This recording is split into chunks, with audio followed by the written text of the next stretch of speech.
What if this happens? What if that happens? What if that doesn't happen? And on it goes. They consistently worry themselves in. You can all mentally condition yourself to being successful. All you got is your mind. You're in control of it. There's times I felt like giving up. I mean, no matter who you are, if you have a goal in life, everybody has a turn back moment. Everybody has a crossroad. If you haven't been at it, it's coming. You can either decide to continue or to quit.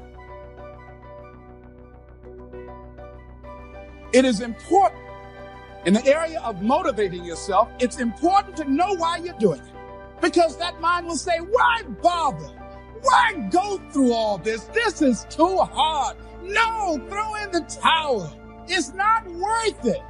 Has it ever said that to you before? Here's how you can handle that. Here's how you override that. Write down 5 reasons why you deserve it. Why do you deserve what you want? Why you?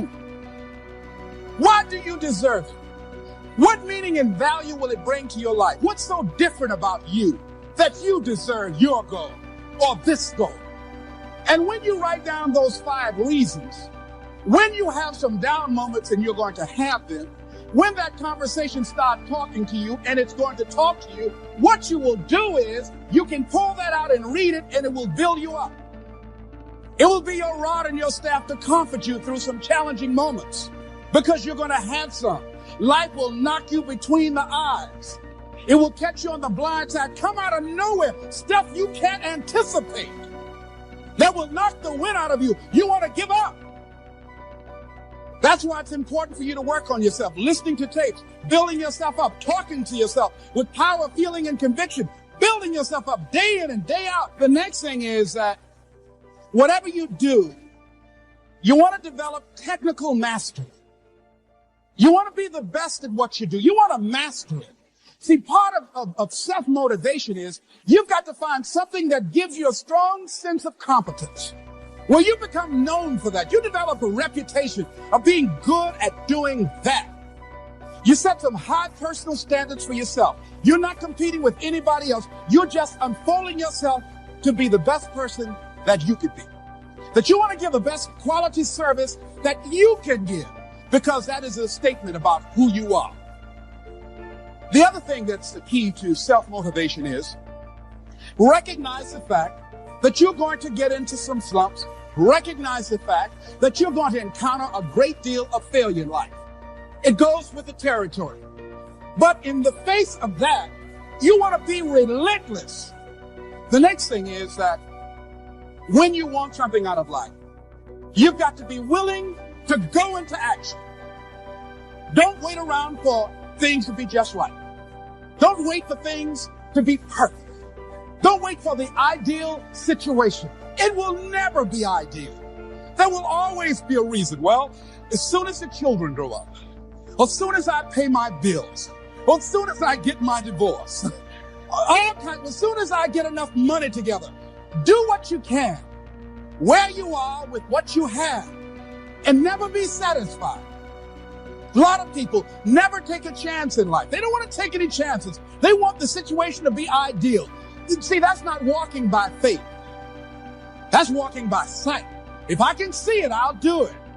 No. A lot of people say, if I can see it, I'll believe it. No. If you believe it, you can. Happening now, today, is the direct result of your activity, what you did yesterday.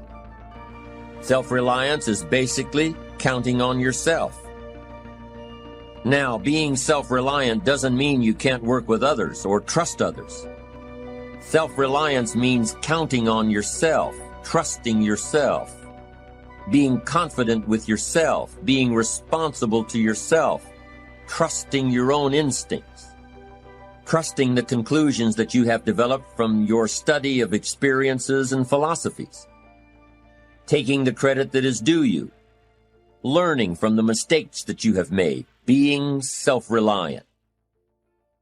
Gestalt psychologists give an example of being self-reliant. They say, that you're responsible for getting caught in the rain. They say that by deciding not to carry an umbrella every day, you have made the decision to endure an occasional drenching. Translation: by not being prepared, you make the choice of getting caught in some of life's unpleasant circumstances. Be they rain, failures, economic losses, relationship losses, professional losses, personal losses. By not being prepared, thinking ahead, it's your choice. Now here's the other side of it. By being prepared, you increase your chances of success. You increase the likelihood. By being prepared, you increase your chances of success, of seizing opportunities when they come your way, of being ready within yourself to take advantage of once-in-a-lifetime situations. Some people tend to blame others for their mistakes, blame others for their failures. Somebody says, it's not my fault the report isn't done. So-and-so didn't do their part. Of course it's your fault. It's your report too. It's your responsibility to see that everyone you delegated work to does their part. Now, you can't control what others around you do, but it's in your own best self-interest, your enlightened self-interest, that you stay on top of things, especially if it's going to affect your future. You think your boss cares that John didn't do his part? You think he sees John as the bad guy? Of course not. All he sees is that the report isn't done, bottom line. Be responsible for the things that affect you. You can make sure you're more responsible by checking in with those people who are working with you, the people who make up your team. You can be more responsible by saying, hey, John, how are you doing with your part? Do you need some help? Can we put somebody else in here to help you finish? Now, if John consistently doesn't handle his part, you've got to replace John. If he isn't doing his share, you've got to find somebody that will. Or what? It will negatively affect you. You can't wake up in the morning that the project is due hoping and wishing that John has done his part. No, you've got to be responsible because it's going to affect your career too. Now, my approach to my better future very early on in my career was to just go through the day with my fingers crossed.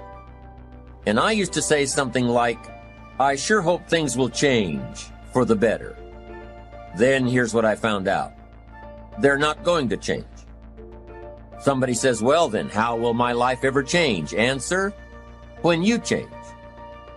When you change, when you get better, it'll get better. If you change, it'll all change. Don't put it on someone else. Hope that someone else will change it for you. Take responsibility for yourself. Take personal responsibility. Money with that body, the more repetitive it is that you place yourself in those things, those places, and those situations, the more your brain becomes familiar with it, the more it gravitates towards it. You can't think about it once. It's the repetition over and over again. Your brain begins to think, oh, I belong here. We belong here. You actually eventually convince yourself literally that you belong in your dreams by the repetitive and specific thinking and visions of them over and over again. And don't be disturbed because no one else can see it. That's not unusual. That is ordinary. But because you want some different kind of results in your life, you've got to be willing to be unreasonable. If you want unreasonable results in your life, you've got to be willing to be unreasonable. Part of being unreasonable, you don't judge according to appearances. Part of being unreasonable, you can see it because you believe it. Most people won't do that. One of the keys to self-motivation that empowers you is that you want to find a cause larger than yourself. Find something that you can contribute to.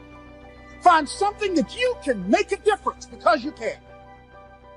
Part of what feeds your larger vision, part of what gives you a reason for being, part of what gives you your life is being able to give something back. Say, I can't afford to give anything. You can't afford not to give. Give your time. I don't know exactly what I'm going to do, but I'm going over there. It's part of my tithing in the universe. Once you develop that special sense of mission, and that's what you develop when you're part of a larger cause than yourself, it drives you.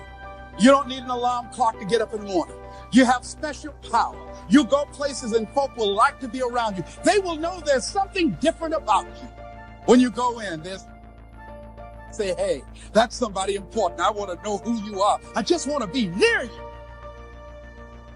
That energy that you have, that consciousness that you will embody will affect everybody around you. You must be willing to do the things today others won't do, in order to have the things tomorrow others won't have. That's why the book of life said the road to life is straight and narrow, and few there be that find it, because few there be that are willing to do the things today others won't do, in order to have the things tomorrow others won't have. What are the things that others won't do? Number one, make discipline a major force in your life. Socrates said the undisciplined life is an insane life. The road to life is straight and narrow because few there be that are willing to discipline themselves. Here's something else that most people won't do. Make it okay to fail. A lot of people, 85% of people, allow their fear of failure to outweigh their desire to succeed. Too. Like, we think my judgment's bad because I totally put my faith in this person and look what they did to me. So you got to build that trust up back again with yourself. How do you do that? Read, learn, work out, be alone. It's okay to be alone. It's okay. There's no big deal. Enjoy it. Do something productive. And build that trust up in yourself. Look back at the situation, learn from it. You must be very intentional and deliberate. You're not going to wake up one day and find a law degree. You're going to have to work for it.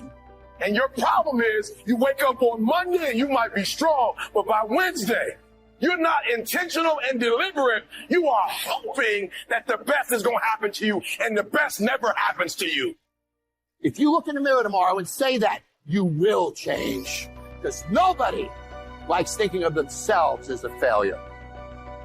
I don't want you to keep doing dumb stuff and say, my life is miserable. No, your life is not miserable. Your ability to make adjustments, to make corrections is messed up. And you're too slow. You're too casual. You think too much. You need to get in a hurry. The separator is going to be who takes massive action quickly. They print money. They don't print time. They don't print opportunities. You can lose money and get it back. You can't get time back. You can't get experiences back. Average people focus on money. The greats focus on time because I can't get my time back.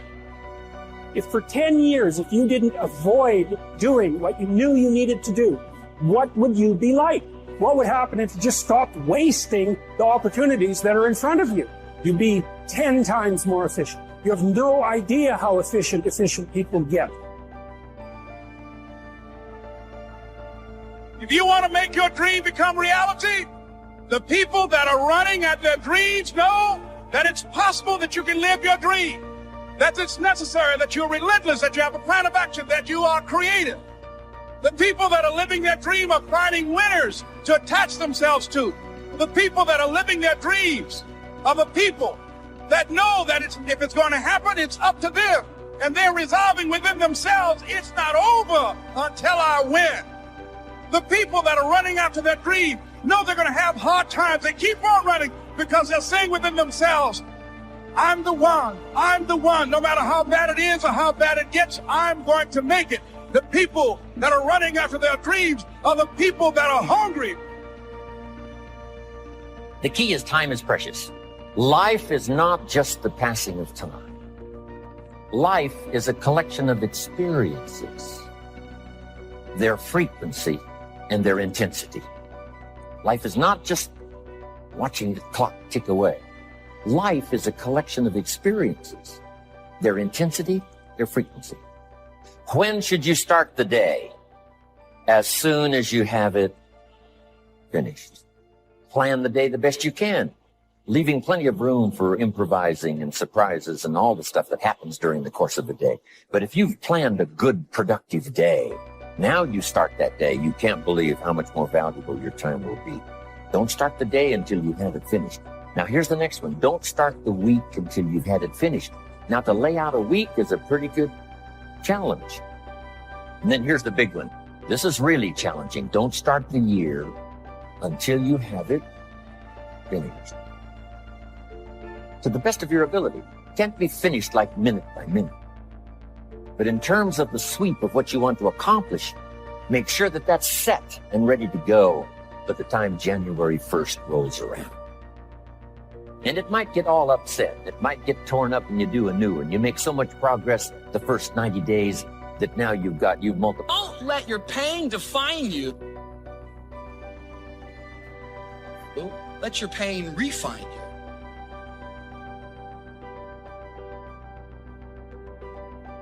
Now, our job is not to be the person who exposes betrayers. Our job is to make sure that we stay resilient enough to know that betrayers are going to come and go, but we're going to walk by faith and not by sight. And we are going to forgive people. We are going to enjoy our life.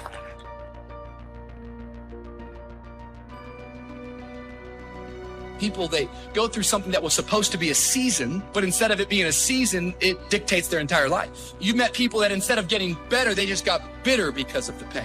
Before you know it, their entire identity is wrapped around their issue. It's wrapped around this moment of heartache, this moment of disappointment.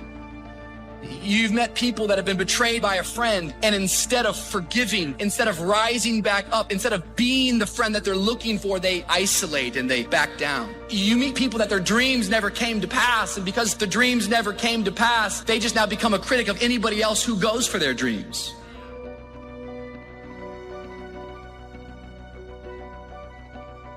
Stay on your path, stay positive, stay encouraged, keep praying. I want you to start praying specific prayers, and that way you're going to start witnessing God bless you specifically.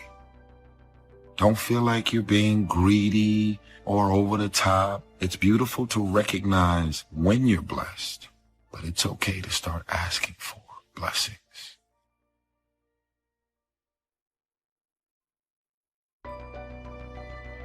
And so right now, in this era where we are, the people that are going to come out on top, the people that are going to get control of their destiny, the people that are going to maximize this place in history and be fortified in terms of their mental resolve and families and their skills and their ability to create incredible wealth, are people that are using their times more productively.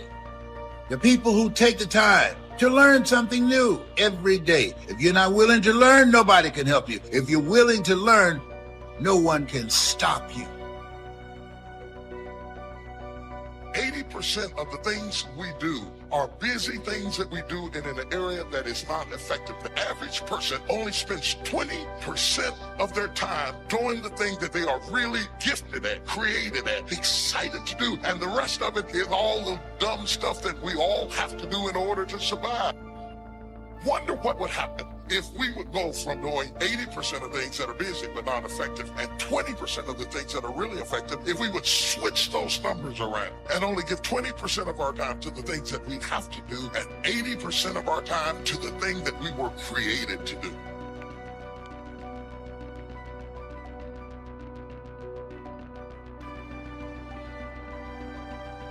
If you'll be faithful, if you'll be disciplined when the amounts are small, we'll make you a ruler, give you a position of authority when the amounts are many. Take care of your disciplines when the amounts are small, and then life will see to it that you get some extraordinary numbers to work with. Do not disregard the smallest of disciplines. Do not neglect the smallest of disciplines, and build on that foundation, and you can have everything you could possibly want. Get going.